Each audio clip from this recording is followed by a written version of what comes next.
Փաստաբան Ռաֆիկ Մարտիրոսյան։ Գիշերն է տեսանք, որ այսպես ասած շոուի վերածելով ձերբակալեցին, պարզապես Թևանյանը որը ժամանակ առաջ հենց Նախ հերույց կանք, երբ մարդը կանգնում է հայրենազրկված ժողովրդի կողքին և իր հնարավորությունների սահմաններում օգնում է հազարավոր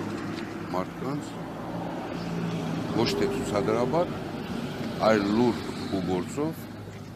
ապա ակնհայտ է, որ այդ ժողովրդի հիշողության մեջ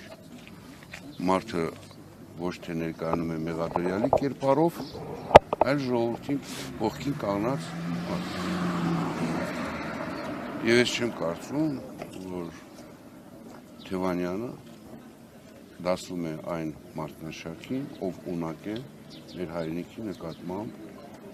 կատարել սարսափելի հանցագործություն։ Այդ դեպքում ի՞նչն է պատճառը, հա? Տեսեք, այստեղ մի հարց է առաջանում, որ դեպքը ենթադրյալ դեպքը, որը որ տեղի է ունեցել ըստ մեր տեղեկությունների 2024 թվականին, հարց է առաջանում, արդյոք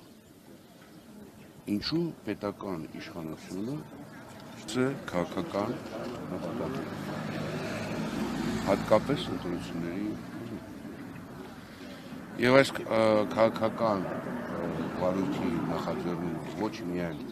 ավարտվում է սոսկ մեղադրյալի կերպարով ներկայացնելու Թևանյանին, այլ նաեւ ստեղծում է վախի մթնոլորտ, ինչը բավարար հիմք է արդեն իսկ տվյալ ընտրությունները չեղարկելու համար, որովհետև այս գործընթացները ուղղակիորեն ազդում են մարդկանց ազատ կամքի արտահայտման։ Այս է ամբողջ պատկերը այս իրադարձությունում մեր պատկերացնում։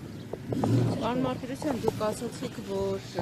արցախցիների կողքին է կանգնած եւ այդ միշտ Անդրանիկ Թևանյանը, ինչ նկատի ունեք, առավելևս որ հիմա իրեն փաստորեն դավաճանության մեջ են ներել։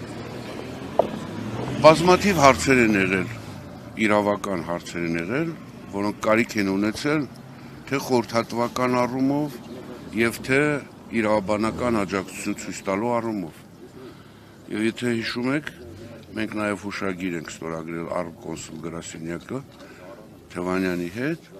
եւ իրականացրել ենք օգնություն տարբեր բնույթի իրավական խնդիրների շուրջ։ Արցախցիներին։ Այո, եւ ձեզ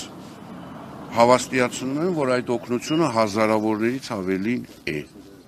Եվ ոչ միայն դա Երևան քաղաքում, այլ նաեւ Հայաստանի Հանրապետության տարբեր տարածքներում։ Դուք ինչպես եք պատկերացնում, նման մարդը, ով հոգացություն ունի իր ժողովրդի նկատմամբ, կարող է դիմել նման քայլի։ Իհարկե, ոչ։